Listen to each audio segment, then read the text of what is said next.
வணக்கம், இது உங்கள் தமிழ் மெனு சேனல். நான் ஃபிலோ பாரதி. இன்னைக்கு நம்ம கிச்சன்ல ஒரு சாம்பார் ரெசிபி தாங்க பார்க்க போறோம். ரொம்ப சுலபமா, பிரமாதமான மணத்துல, அட்டகாசமான ருசியில, பூ போல இட்லியா இருக்கட்டும், மொறு மொறு தோசையா இருக்கட்டும், இதை ஊற்றி சாப்பிட்டீங்கன்னா அமிர்தமா இருக்கும். எப்படி பண்றதுன்னு பார்த்துடலாம் வாங்க. சாம்பார் பண்றதுக்கு பருப்பு ஊற வச்சிடலாம். 1/4 கப் துவரம் பருப்பு, 1/4 கப் பாசி பருப்பு, இது ரெண்டையும் 2-3 தண்ணி விட்டு நல்லா கழுவி அலசி எடுத்துக்கோங்க.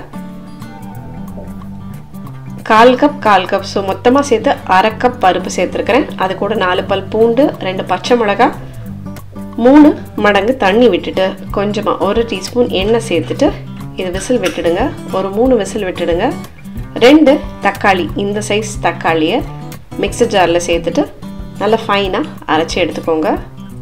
இந்த மாதிரி அரைச்சி எடுத்து வச்சுக்கோங்க. இப்போ நம்ம பருப்பு நல்லா கம்ப்ளீட்டாக வெந்துடுச்சுங்க. இந்த பருப்பை ஒரு கரண்டி வச்சு இல்லை ஒரு மேஷர் வச்சு நல்லா கலந்து விட்டுக்கோங்க. நல்லா கம்ப்ளீட்டாக குழஞ்சிடுச்சு. ஜஸ்ட் ஒரு மிக்ஸ் மட்டும் பண்ணிவிட்டு இதில் ஒரு கப் தண்ணி சேர்த்துக்கிறேன்னா இந்த அளவுக்கு தண்ணியாக இதை கரைச்சி வச்சுக்கோங்க. இப்போ நம்ம சாம்பார் தாளிச்சிடலாம். ஒரு 2 டேபிள் ஸ்பூன் நல்லெண்ணெய், கடலெண்ணெய் ஏதோ ஒன்று, 1 டீஸ்பூன் கடுகு உளுத்தம் பருப்பு, 1/2 டீஸ்பூன் சீரகம். நல்லா பொரியணுங்க. நம்ம போட்டிருக்கிற இன்க்ரீடியன்ஸ் எல்லாமே நல்லா பொரியணும். ஒரே ஒரு காய்ந்த வத்தல், 2 பச்சை மிளகாய், 3 பல் பூண்டை இடிச்சுட்டு சேர்த்துருக்கிறேன்.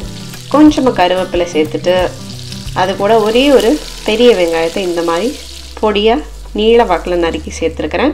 வெங்காயம் நல்லா பொரிஞ்சதுக்கப்புறமா 1/4 டீஸ்பூன் பெருங்காயத்தூள், 1/4 டீஸ்பூன் வெந்தயத்தூள் சேர்த்துட்டு அது எல்லாமே அந்த எண்ணெயில் நல்லா வதங்கணுங்க. அது கூடவே கொத்தமல்லி இலைகள் அது இந்த எண்ணெயிலே போட்டு வதக்கிட்டிங்கன்னா சாம்பாருக்கு நல்ல ஒரு டேஸ்ட் அண்ட் ஃப்ளேவர் கொடுக்கும். அது கூட 1/4 டீஸ்பூன் மஞ்சள் தூள், 1 டீஸ்பூன் சாம்பார் தூள் சேர்த்துட்டு அதையும் எண்ணெயில் நல்லா வதக்கும் போது பிரமாதமான ஒரு வாசம். நம்ம அரைச்சி எடுத்து வச்சுருக்க தக்காளி விழுதையும் சேர்த்துட்டு இந்த விழுது நல்லா கம்ப்ளீட்டாக குக் ஆகணும். இந்த பச்சை வாசனெல்லாம் போகணும். சாம்பாருக்கு தேவையான உப்பு, 1 டீஸ்பூன் உப்பு சேர்த்துட்டு நல்லா அந்த தக்காளி இப்போ வதங்கிடுச்சு. பச்சை வாசனெல்லாம் போய் கிட்டத்தட்ட ஒரு 5 நிமிஷம் இந்த தக்காளி குக் ஆகிட்டு இருந்திருக்கு. அதுக்கப்புறம் நம்ம கரைச்சி எடுத்து வச்சிருந்த இந்த பருப்பை இதோட சேர்த்துக்கலாம். வாவ், சூப்பர்பா நம்மளோட சாம்பார் ரெடி ஆயிடுச்சு. இட்லிக்கு ரொம்ப ஈஸியாக சட்டுன்னு ஒரு தண்ணியாக ஒரு சாம்பார். இது நீங்கள் உங்கள் திக்னஸ்க்கு ஏற்ற மாதிரி, உங்கள் கன்சிஸ்டன்சிக்கு ஏற்ற மாதிரி நீங்கள் மாற்றிக்கோங்க. தண்ணியாக வேணும் தண்ணியாக, கெட்டியாக வேணும் கெட்டியாக. கொத்தமல்லி இலைகள் தூவி அப்படியே நம்ம சாம்பாரை ஃபினிஷ் பண்ணிடலாம். சுட சுட பூ மாதிரி இருக்குங்க இட்லி. அவ்வளோ பூவாக இருக்குது. அது கூட கம கமன்னு ஆவி பறக்க நம்மளோட சாம்பார் எப்படி இருக்குதுன்னு பார்த்துடலாமா?